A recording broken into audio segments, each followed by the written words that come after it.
I just had a bout of an incredible short memory. Can anybody remind me, please, what day this is today? Oh, it's me. I'll help you, Luis. Good morning, good afternoon, good evening, everyone. My name is Debbie. I'm still an alcoholic. And today, this very day, is Marvelous Monday. Everyone have a fantastic meeting. And thank you for the beautiful song. Thank you, Debbie. Greetings. My name is Luis. I am an alcoholic. I have a sobriety date of May the 7th of 2020. Welcome, everyone, to today's Threads of Recovery workshop. I have stated that I am an alcoholic.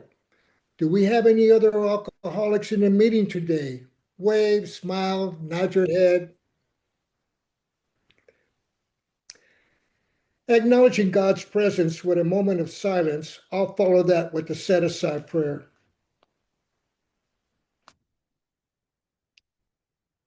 Lord, help me set aside everything I think I know about you, everything I think I know about myself, everything that I think I know about my fellows, everything that I think I know about my own recovery, for a much needed new experience in you, myself, and my fellows, and a new experience in my own recovery.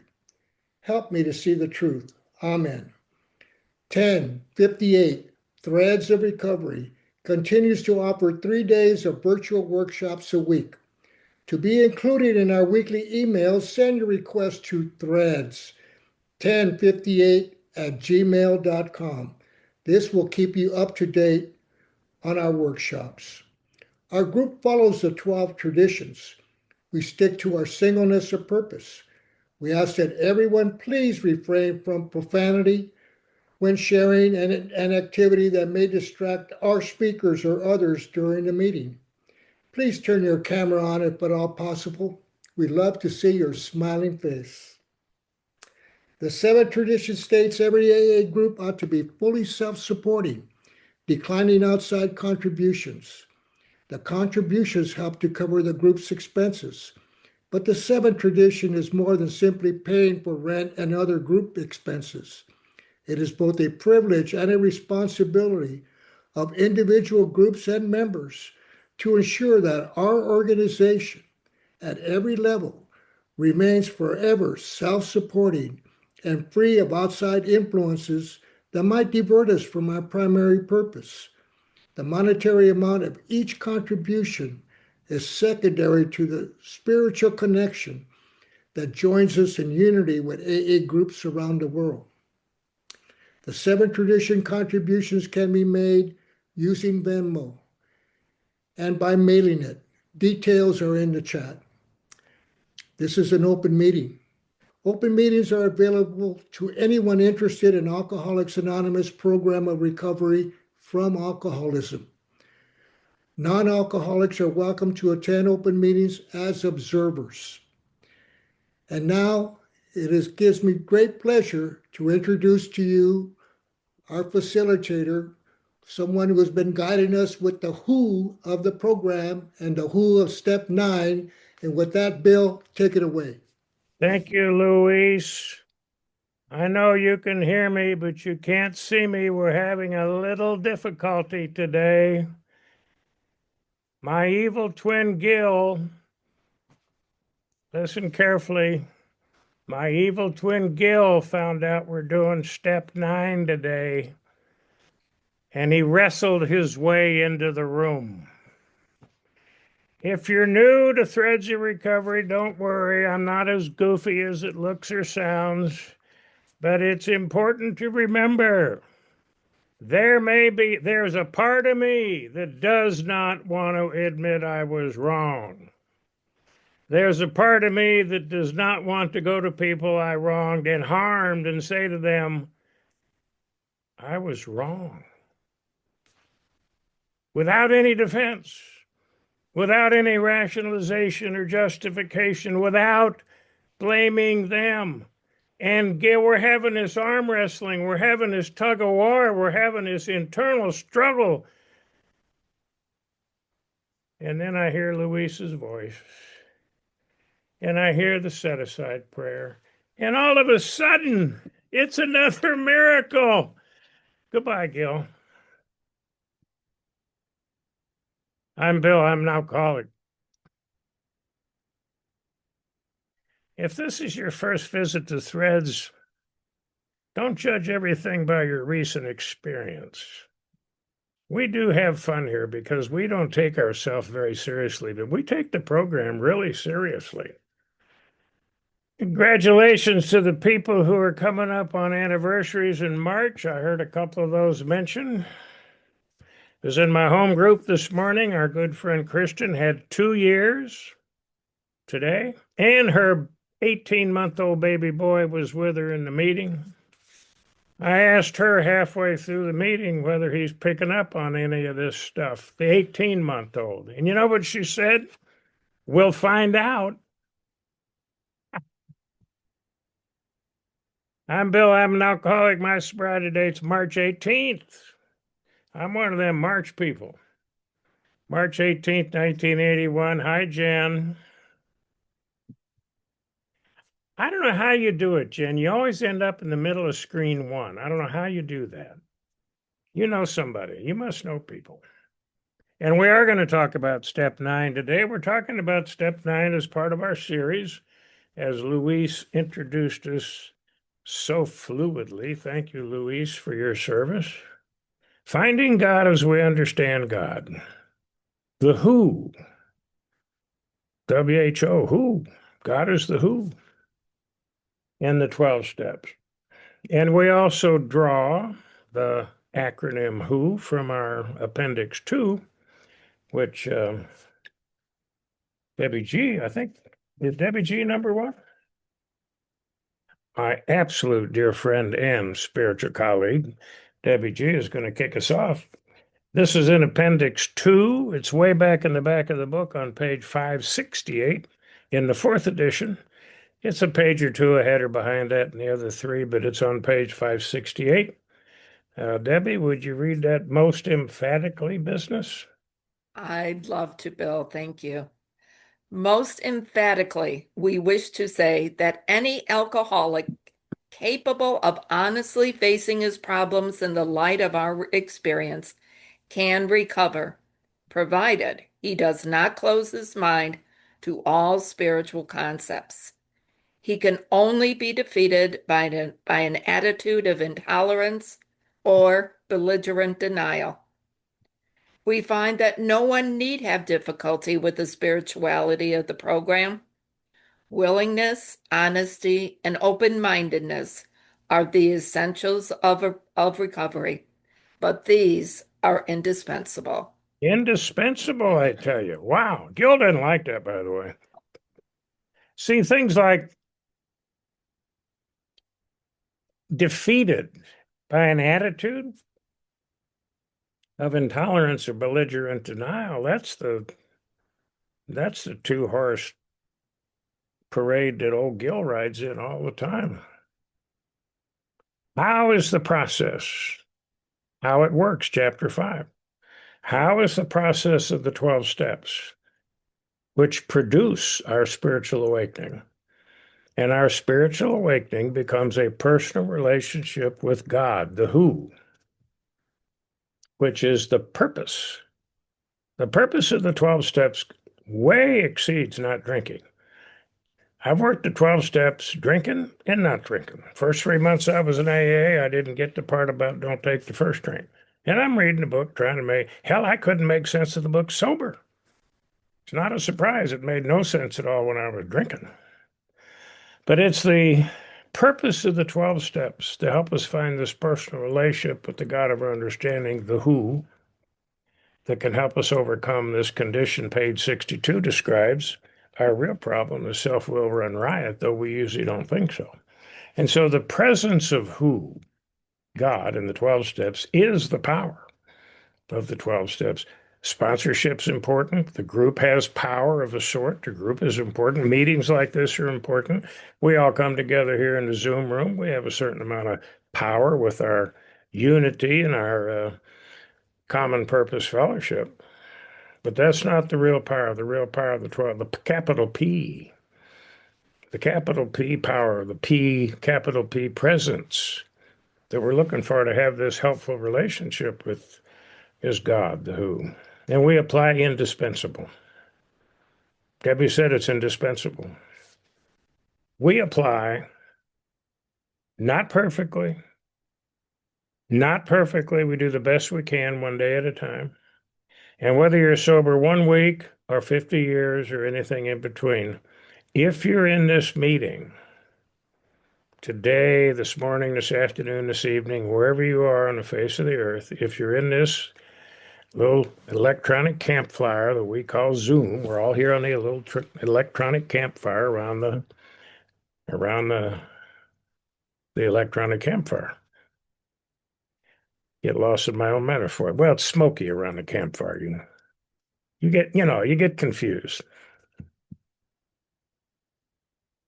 Willingness, honesty, and open-minded enough in each step to do what it says, to stop doing what it says to stop doing, to answer the questions. When you come to a question in the big book, we learn to stop. A question mark means pause, reread the question, answer it. And we do that with enough willingness, honesty, and open-minded so that we can discover the who, this personal relationship with the God of our understanding. Now, the how, the H-O-W, is very important because the how is the process that leads us to find the who. But mistakes I made over the years, I started making the how, the higher power. I started making the process, the meetings, the sponsorship, the higher power itself. And you know what? That's not good enough because I will overcome, I will overpower. I've even lied to my sponsors before. Somebody says, "Can you say that in AA?" Well, I didn't tell them I was lying. I just came later and said I left something out. So you say, well, that's just the sin of omission.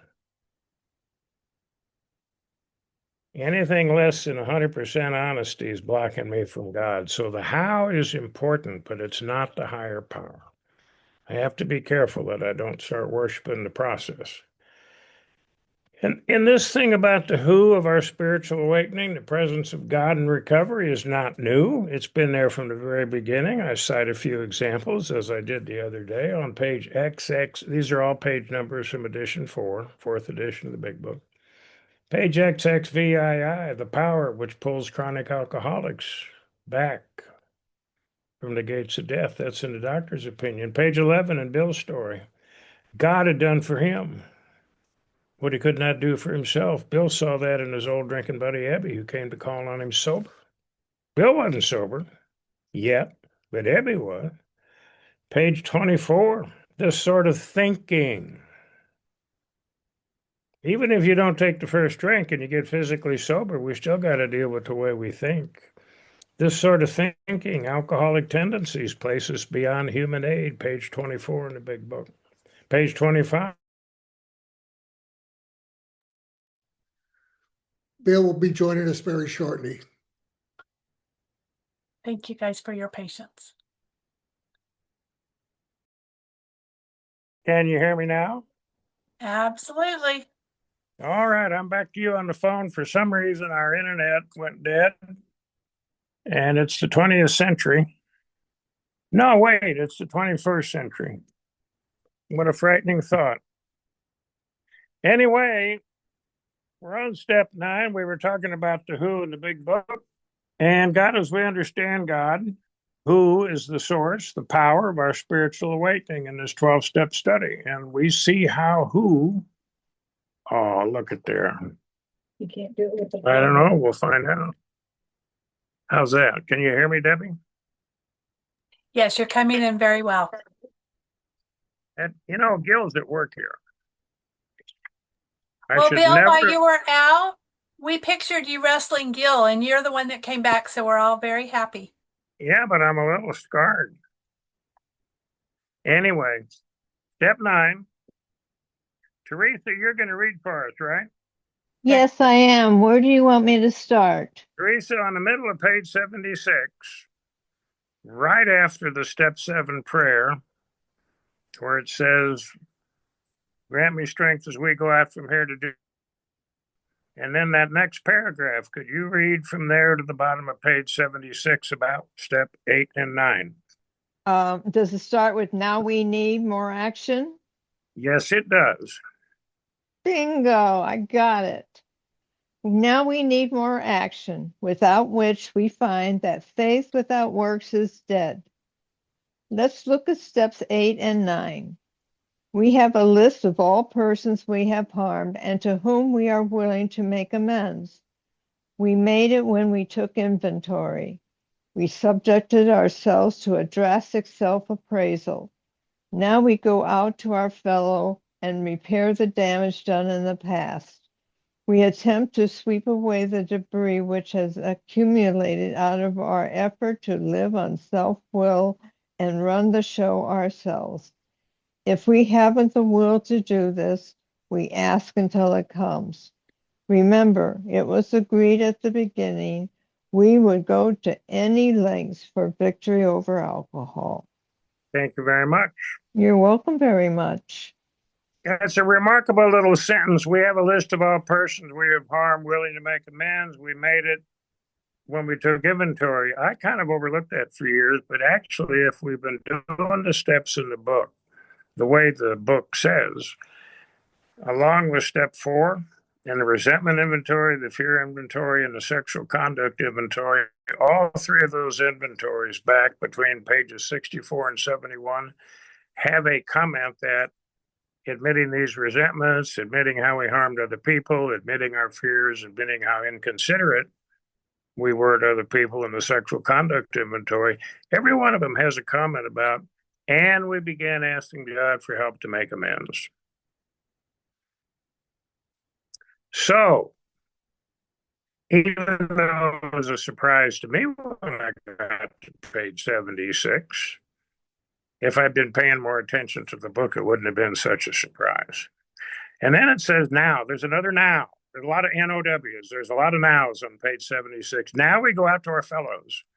Now we prepared to do this in step 8 because we took responsibility in our step 8 list of people we harmed, the wrong things we did, and whether we start asking God, help me be willing, name by name, person by person, help me be willing to make amends. We've been preparing for this. We've been taking responsibility for this in step 8. It says on page 76, Teresa just read it. Now we go out to our fellows and repair the damage done in the past. This is part of the how. Part of the how, part of the 12-step process.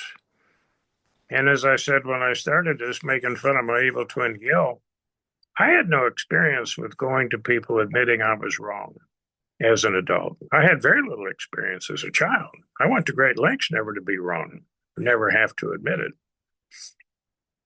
Now we go out to our fellows and repair the damage done in the past. How? Watch this next sentence. We attempt. This is a try, T-R-Y. We attempt to sweep away the debris which is accumulated out of our effort to live on self-will and run the show ourselves. That's a motive. We're going to our fellows face by face, one by one, and become willing to say, I was wrong when I did this, and I'm willing to make it up. I'm willing to make amends. I'm willing to make restitution. And the step says on page 59, except when to do so would injure them or others. But for the most part, we're going to go make these direct amends. Making the direct amends the how, attempting to sweep away the debris which is accumulated out of our effort to live on self-will and run the show ourselves is a motive that we need help from who? We need help. I do. Maybe you don't. But I need help to have this attitude, this willingness, this honesty, and this open-mindedness to see that I'm going to these folks. Because in step 9, We're willing to make the amends. We've asked God for help in step 8. We become willing to make the amends in step 9 by our work in step 8. In step 9, though, there's also an honesty. We honestly try to repair the damage done to ourselves. We may repair the damage done to others, but the purpose of step 9 is not to fix them. It's not necessarily to get them back on our side of the street. It's not necessarily to get them back in our camp. We are becoming free of the guilt, regret, remorse, shame, fear, and pride that denying these wrongs all these years have filled me with. The purpose of step 9, number 1, is to try to get rid of the debris in me. We may repair the damage done to others. The process of step 8 and 9 goes a long way to repair the damage in me of my guilt, regret, remorse, shame, fear, and pride.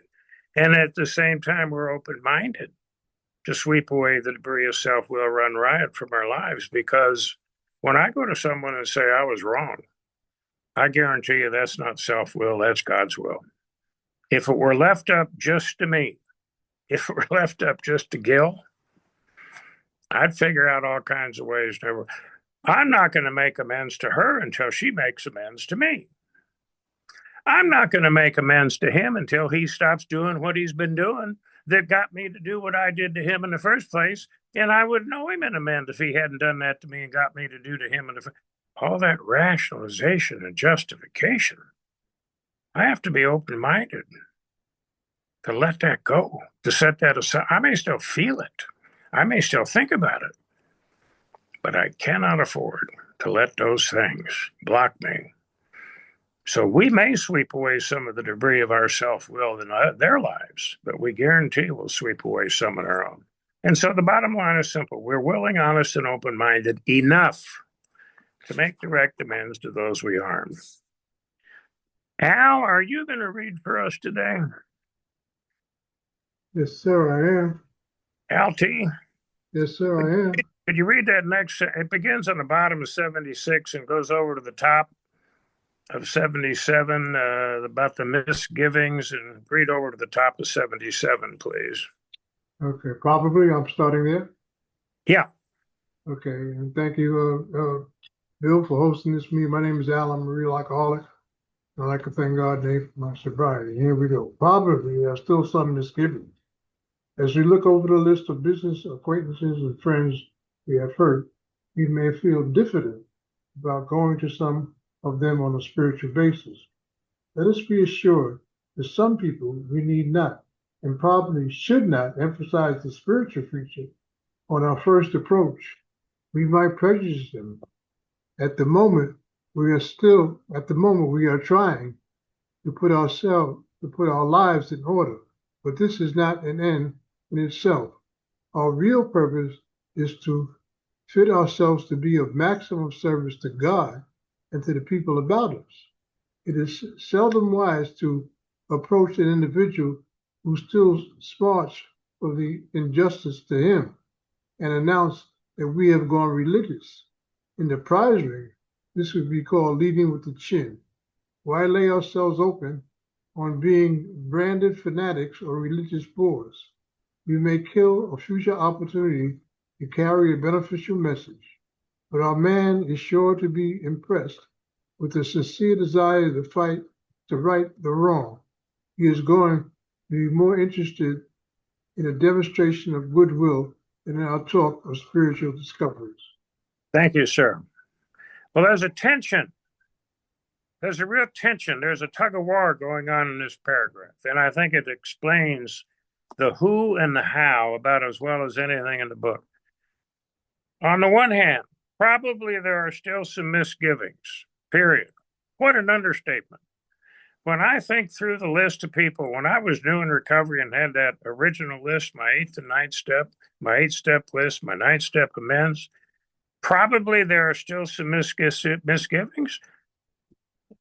Misgivings is an understatement. There was no way I was going to go to some of those people. I didn't even want those people to find out where I was. They might come for me.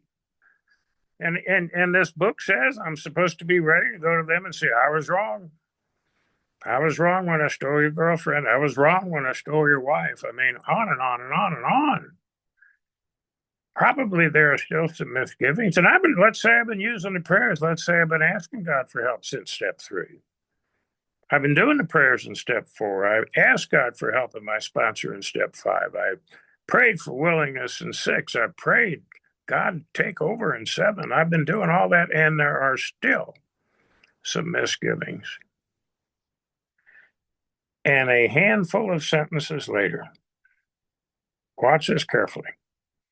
Probably there are still some misgivings on the bottom of page 76. Look at line 3 at the top of page 77.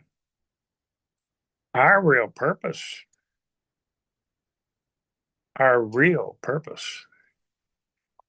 is to fit ourselves to be of maximum service to God and the people about us. I hope your big book is open to page 77, and I hope you're looking at line 3 and 4. It's like right here in the introduction to step 9. We haven't even made our first direct amend yet. We've talked about making it to the business acquaintances and friends we hurt. We talked about it on the bottom of 76. But I'm still floating in that probably there are some misgivings mindset. And all of a sudden he slips in, oh, by the way, now that you're sober, now that you're in recovery, now that you're working your way through the first 9 steps, now that you're beginning to have a relationship with who, because of the how of the 12 steps, it's like God sneaks us in and says, I'm going to let you in on a little secret. I'm going to tell you why you're really here. Because our real purpose, line 3, page 77, our real purpose transcends step 9. Our real purpose transcends the first 9 steps. Our real purpose transcends all 12 steps. The 12 steps are the how. To turn our life around. As Dr. Jung told Roland back in the middle 20 pages, a rearrangement and displacement of ideas, attitudes, and emotions. My purpose used to be don't get caught. My purpose used to be don't get caught. Do anything, try anything, get away with anything you can. Rob, cheat, steal, and so forth. Lie, cheat, rob, and steal. Just don't get caught. That's what I'm making amends for. In the process of going to people one by one and making direct amends for the actions I took, the wrongs I did, and the harms I did to others, in the process of doing that, the how of step 9, I'm discovering my real purpose. Because learning as an adult to say I was wrong and taking responsibility and being accountable for that is part of my real purpose. And we don't like that. Much prefer not. Most of us would much prefer not to have to do that. We're never going to forget. We're going to come back to page 77 for the rest of this study. And as those of you that have been around a little while, we come back to page 77 a lot. Our real purpose transcends the 12 steps because it represents the summary of our new way of life. And there's a tension between, there are probably some misgivings of going into step 9 and beginning to experience the fulfillment of our real purpose. So the tension and the promise, the tension of trusting God in our direct amends. We don't go into direct amend alone. We take God with us.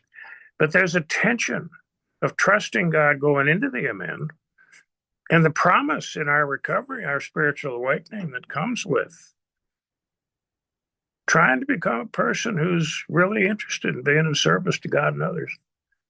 All right, now we're not going to spend a lot of time on the step 9 itself. The big book tells us how to do it. In your handout, if you have the handout, I summarize the types of relationships in which we owe amends according to the Big Book, the way it's outlined in the Big Book. Business acquaintances and friends begins at the bottom of 76 and goes through the middle of 77. The man we hated, pages 77, 78.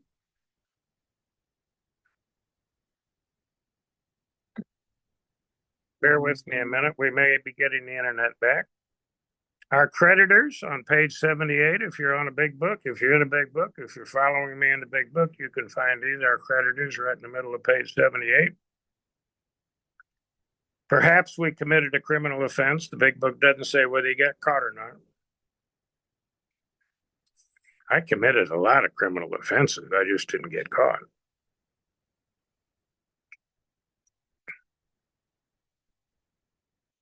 That's on page 78, 79, and then other people are involved, page 79 and 80. Domestic troubles. What a surprise. That's on pages 80 to 82, and then problems at home, the so-called problems at home. Pages 82 and 83. If you haven't carefully read step 9 in the book for a while, this is not meant to be a speed reading course. Step 9 is one of the most detailed, it's one of the longest steps in the book. It's one of the most detailed steps in the book. And we're going to just highlight some of the discoveries in this.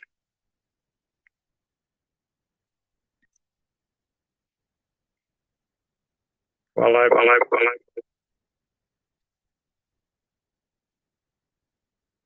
I've been tapping. So we've got reverb.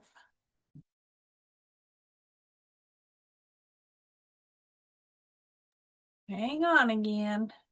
He'll probably come back in. Let me co-host him so he can unmute. And then mute myself. And thank you, Debbie. And as you can tell, while I was tap dancing on step 9, I was getting restored on the internet. Hi, everyone. Welcome back. Where have y'all been? Where you been, Fifi? And of course, at home, pages 82 and 83, which we'll come back to in about 15 minutes. As I said, this is one of the most thoughtful, robust steps in the book, filled with, I would call them daily living suggestions, filled with all sorts of what I'm going to call, and we're going to talk about this for a few minutes, what I would call in the who sense, willing, honest, and open-minded how plus motive. So we have attitude and action. Oh, my Lord, there's an A and A. Attitude and action. Who saw that coming? Not me.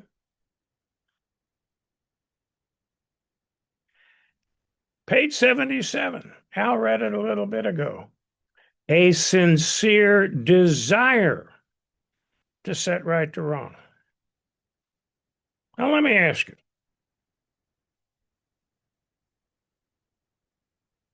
Have you been in traffic lately and went over the yellow line and had to pull back in your lane in a hurry because you were paying more attention to the phone than the road? None of you, but I bet you know somebody that did. Oh, a couple of you are nodding with way too much enthusiasm. Boy, I'm sure glad I'm off the phone and back on a computer because I couldn't see you on the phone, but now I can see you, Scott, and others. I can see all the way to Idaho. A sincere desire to set right the wrong becomes part of our attitude. We get over being afraid to be wrong. We get over being afraid to make a mistake. We get, not overnight and not just on one night step, but here's a fundamental principle for living in recovery. We get over afraid of being found out that we were wrong. Simple, sincere desire to set right to wrong implies I admitted the wrong in the first place.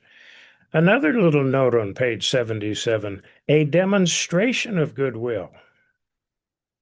What if they don't see it as goodwill? What if they don't want to hear my amen? What if they tell me don't let the door hit you in the butt on the way out? I still demonstrated goodwill. My demonstration of goodwill is not contingent on their behavior or their response or their appreciation or their approval. I take responsibility for my demonstration of goodwill, whether they like it or want it or not. Still on page 77, helpful and forgiving spirit. Oh, I come by that naturally, don't you? Oh, I'm born helpful. I wake up forgiving. That don't happen without God's help, at least in me. Page 78. Sweep off our side of the street. Banter is calm, frank, and open. We don't. Right here. And by the way, notice what these are the amends to the person we hated. We feel so strongly. We feel so negative. We have so much antagonism, probably for years and years, decades, the person we hated. And with the help of God and prayer and this program and my sponsor, and listening to like-minded people like you who have sincere desires to set right to wrong, I am able to become calm, frank, open, sweep off my side of the street and leave yours alone with a helpful and forgiving spirit. The miracle in recovery goes way beyond just not drinking. We don't dodge our creditors, page 78. That's a flat declarative sentence. We're going to get to the promises at the end of step 9 and talks about fear of financial insecurity will leave us. It does not say financial insecurity will leave us.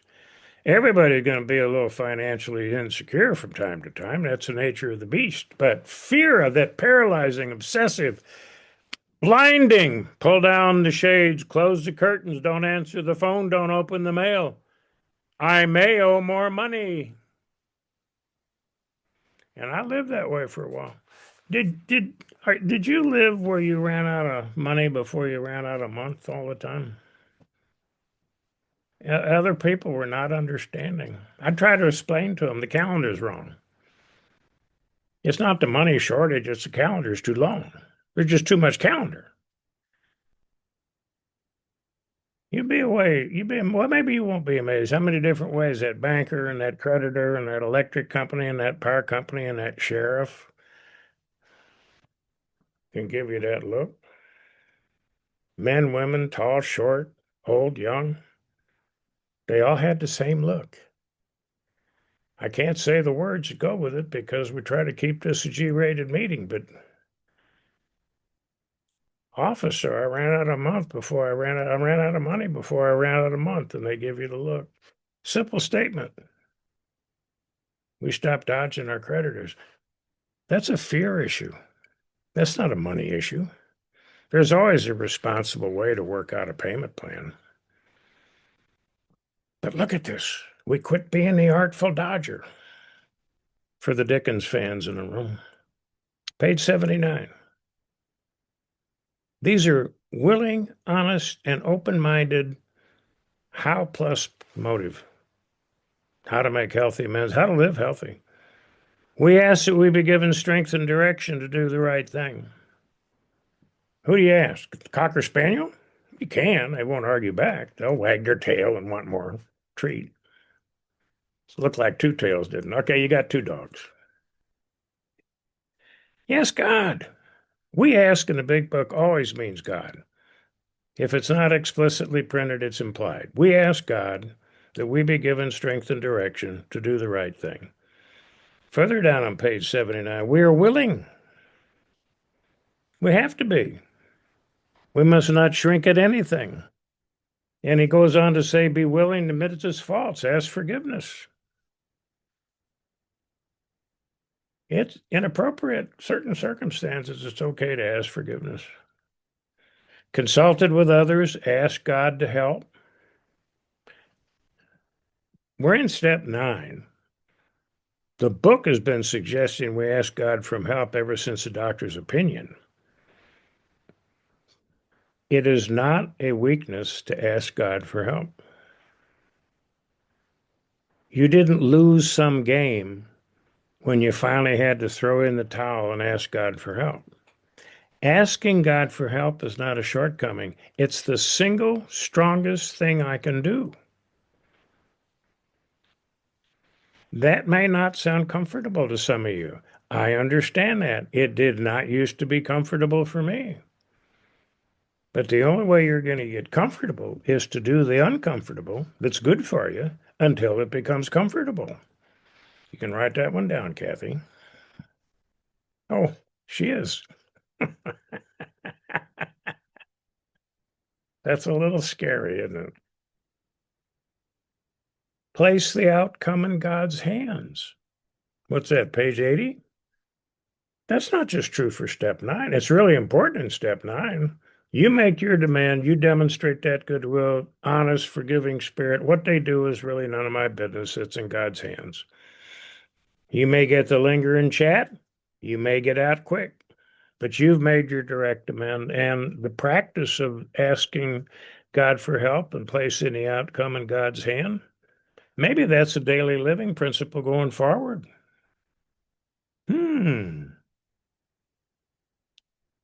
Page 81. Admit our fault. God willing, it shall not be repeated.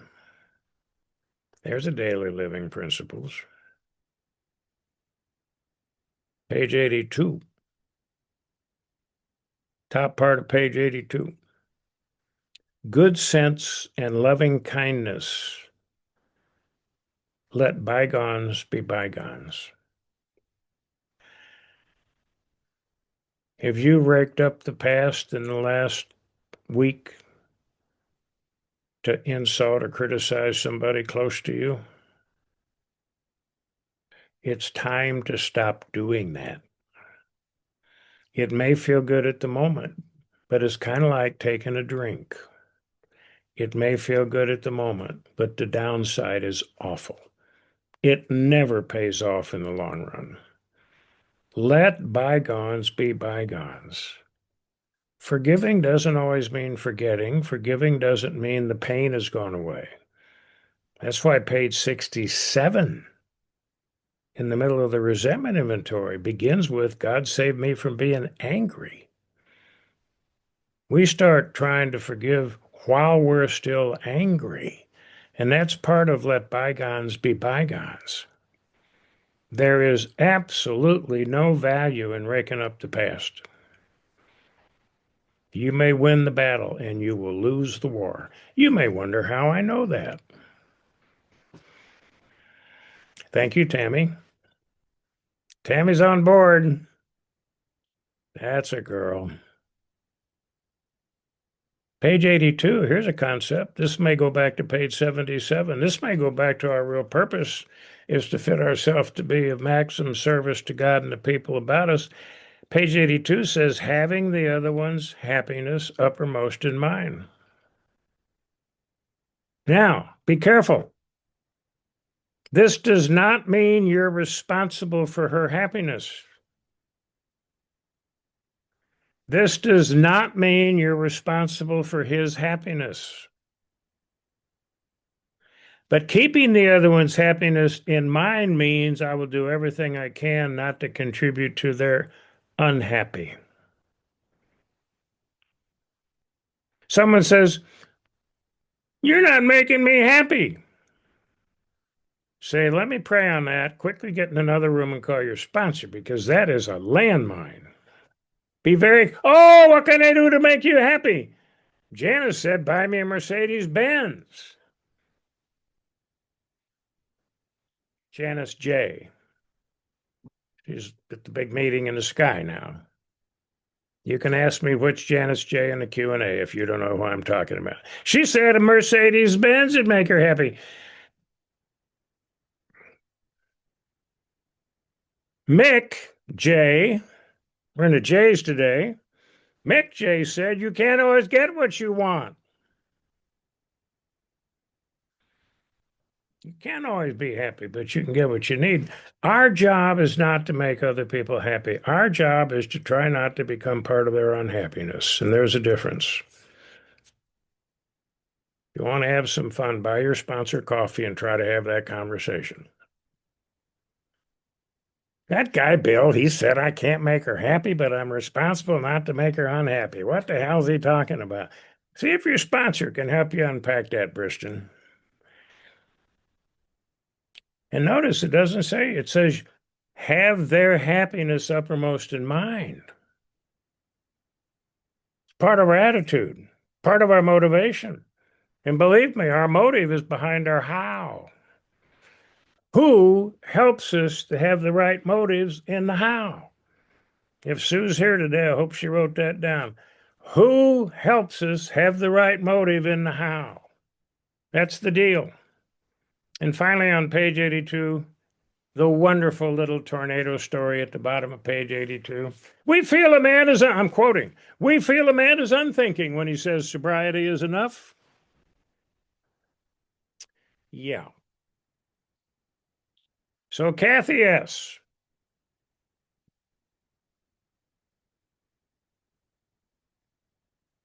Kathy S. Yes, sir. Your favorite paragraph, top of page 83. Uh-oh. I have a lot of highlighting there. I guess You that's all can't, the- there's so much highlighting you can't read it. I'm going to give it my best shot. I guess this is a coincidence. Hi, everybody. I am Kathy, a grateful recovering alcoholic. Top of page 83. So, yes, there is a long period of reconstruction ahead, but we must take the lead. A remorseful mumbling that we are sorry won't fill the bill at all. We ought to sit down with the family and frankly analyze the past as we now see it, being very careful not to criticize them. Their defects may be glaring, but the chances are that our own actions are partly responsible. So we clean house with the family, asking each morning in meditation that our Creator show us the way of patience, tolerance, kindness, and love. Do you think you can kind of draw a straight line between that paragraph and our purpose on page 77? I think that paragraph represents fulfilling, learning to do, and look at the willing, honest, and open-minded. Look at the who. Look at the willing, honest, and open-minded in this paragraph. We must take the lead. Whether you want to or not, become willing. We may be the person in the family setting the example. I was in a meeting not long ago where a member shared that she's staying sober and he's still drinking. And she said it in a loving, forgiving understanding. Needless to say, she was still annoyed, but I can tell her attitude, she's in the right place. She understands he has an illness, and she's not throwing him under the bus, and she's setting the example. She has taken the lead in their home, in their family, in their recovery. That's a choice, and that's a willingness. Honesty. Sit down with the family and frankly analyze the past. This is not an opportunity to take their inventory. That is not what this means. We're not going to sit down with the family and analyze the past so we can throw all of them under the bus. This is to analyze the past and take responsibility for the part we played, and as humble as we can be without patting ourselves on the back, tell them we're trying to do better. And then shut up, because our actions are going to show them a lot more than our words. And then open-minded. I don't want to ask God for help every morning. I don't want to have to ask God for help every morning. I don't want to be that weak. It's not a weakness. Asking each morning in meditation. Notice, we're not even finished with step 9 yet. We're not into step 11. We're already asking in the morning in meditation. We're asking God to help to start the day. You say, I'm too busy. Set your alarm 20 minutes earlier. It's your alarm, your bed, your life, your spiritual awakening. Asking each morning in meditation that our Creator show us, because we don't always know. Show us what? Kathy just read this. Show us the way of patience, tolerance, kindliness, and love. We're going to see the reverse of those on the next page, next time in step 10. We're going to see the reverse of patience, tolerance, kindliness, and love on the next page. We're going to watch out for selfishness, dishonesty, resentment, and fear, which are kind of the flip side of these on page 83. Yes, there is a long period of reconstruction ahead. We must take the lead. Now, Scott, are you still awake? I just woke up. I had my alarm set. All right, good. Let's read the next paragraph on page 83, brother. The spiritual life is not a theory. This is true, Scott, alcoholic. The spiritual life is not a theory. We have to live it. Unless one family expresses a desire to live upon spiritual principles, we think we ought not to urge them. We should not talk insensibly to them about spiritual matters. They will change in time. Our behavior will convince them more than our words. We must remember that 10 or 20 years of drunkenness would make a skeptical out of everyone. Thank you, sir. The spiritual life is not a theory. Italics, think neon, blinking neon, big Las Vegas sign. We have to live it. We can't just talk about it in meetings. We can't just promise our sponsor. It's good to ask God for help. It's good to ask God for help. It's good to ask God for help. And then we need to do what step 7 said on the middle of page 76. Grant me strength as I go out from here to do your bidding. When we leave this meeting today, when we're going to leave this meeting in a few minutes, when we leave this meeting today, we have to live it. Our behavior willing. Our behavior will convince them more than our words. I have to be willing to behave. I have to become willing to become an adult. Well, when you put it that way, it's not much fun. We had to grow up, didn't we, Chris? Honest. He says, honestly say to ourselves that we would write them if we could. There will be some amends you can't make, but you can remain willing. And you can be honest about it. I'd make it if he showed up in front of me today. And open-minded. We should be sensible, tactful, considerate, and humble. There's 4 more positive character aspects, not character defects. Now, Mary, are you still with us? Mary was going to read. Yes, I am. Mary, would you please read what is often known as the promises, beginning on the bottom of 83, if we are painstaking? I got it. I'm Mary, a very grateful recovering alcoholic, and thank you, everybody. Here we go, 83. I love the prepositions in this writing. If we are painstaking about this phase of our development, we will be amazed before we are halfway through.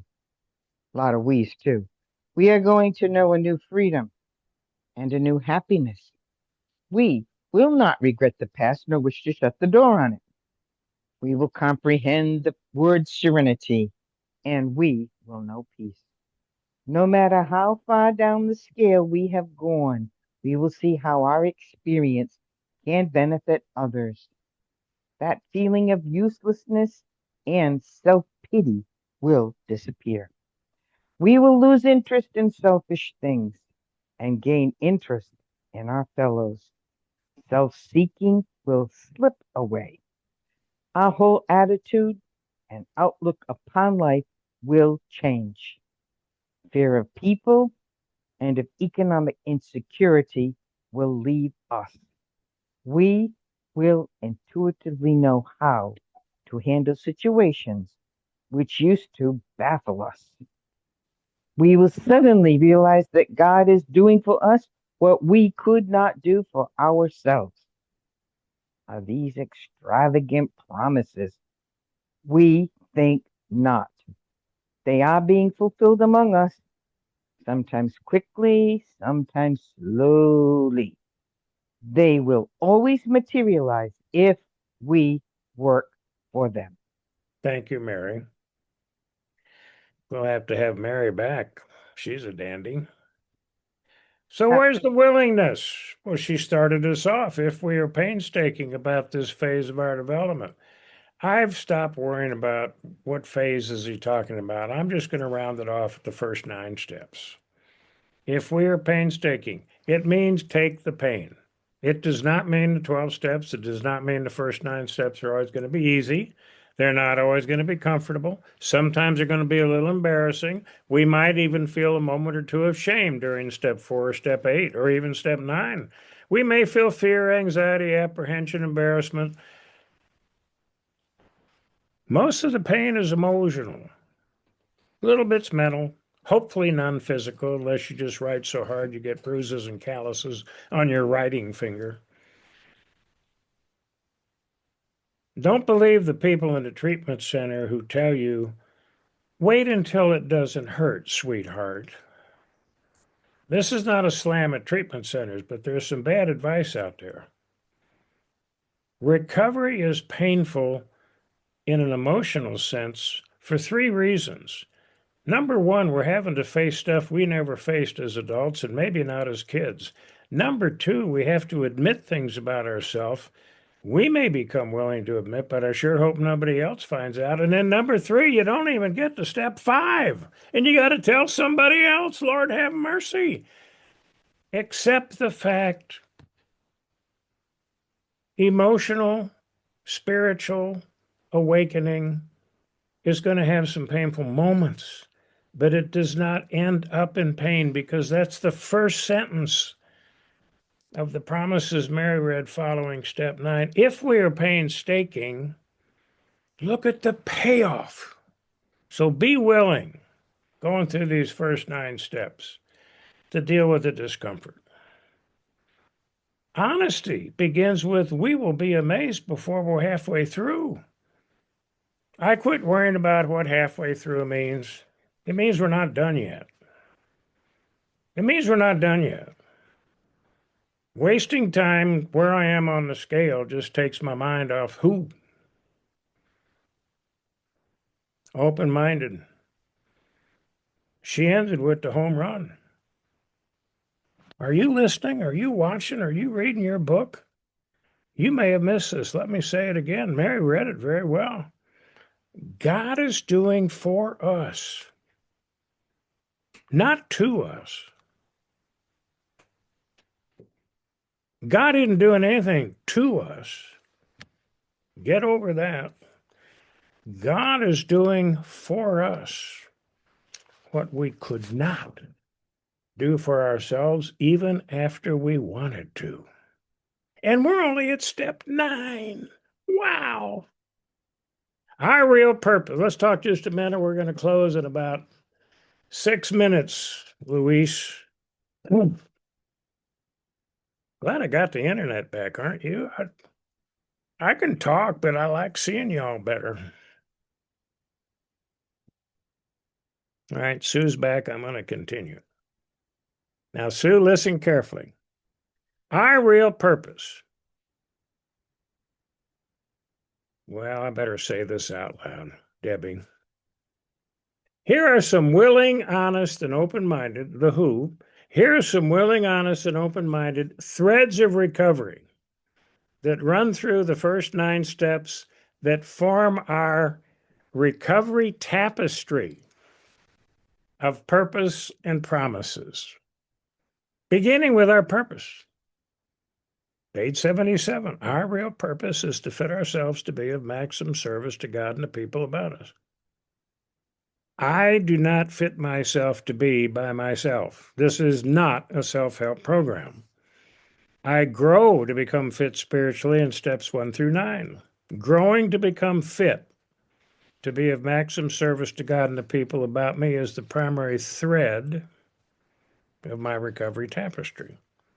Everything in Alcoholics Anonymous through chapter 4, in other words, before how it works, tells me what, WHAT, tells me what my problem is and what my solution is. Beginning in chapter 5, how it works, I learn how to find my spiritual solution with willingness, honesty, and open-mindedness. In my step 3 prayer on page 63, I'm willing enough to ask who, God, to relieve me of my bondage of self. I'm honest enough to ask who, God, take away my difficulties. I'm open-minded enough to become an example. That's what I asked for in the step 3 prayer. It foreshadows our real purpose. The step 3 prayer on page 63 foreshadows our real purpose on page 77. I'm open-minded enough during the step 3 prayer on page 63 to become an example of those I would help of God's power, God's love, and God's way of life. That's a direct quote from the step 3 prayer. I'm willing enough to learn to let God's power replace and augment my power. I'm honest enough to let God's love fill me with forgiveness and tolerance because I won't do it on my own. And I'm open-minded enough to learn to live in the principles. Learn to live. I don't know how yet in step 3.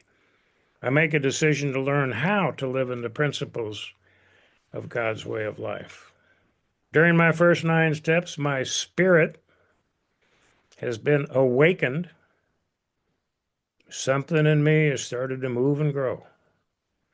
My spirit's been awakened to accept my real purpose, to fit myself to be of maximum service to God and the people about me. With willingness, honesty, and open-minded, I fit myself to be a person of service with help from who? I ask God to help me be willing to decide to seek God's help in steps 1, 2, and 3. I fit myself to be a person of service when I'm honest enough to let God enable me to uncover, discover, and begin to discard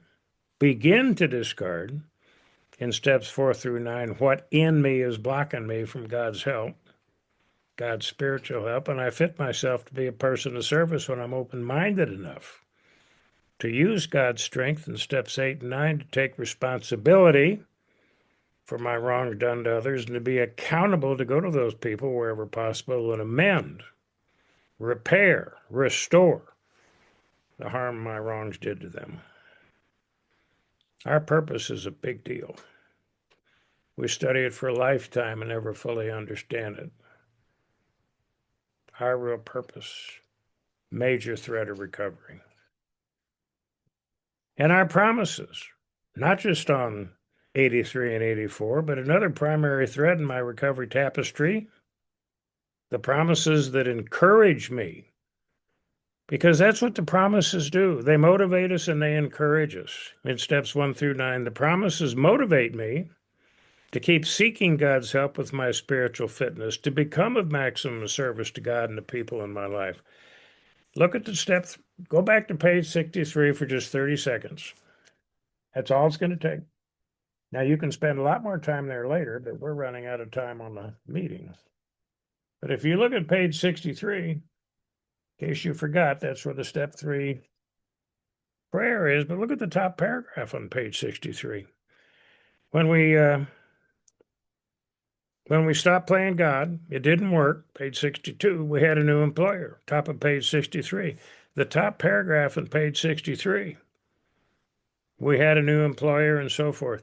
All the promises that precede the step 3 prayer, including we enjoy peace of mind. We became conscious of his presence. There's a big P, presence.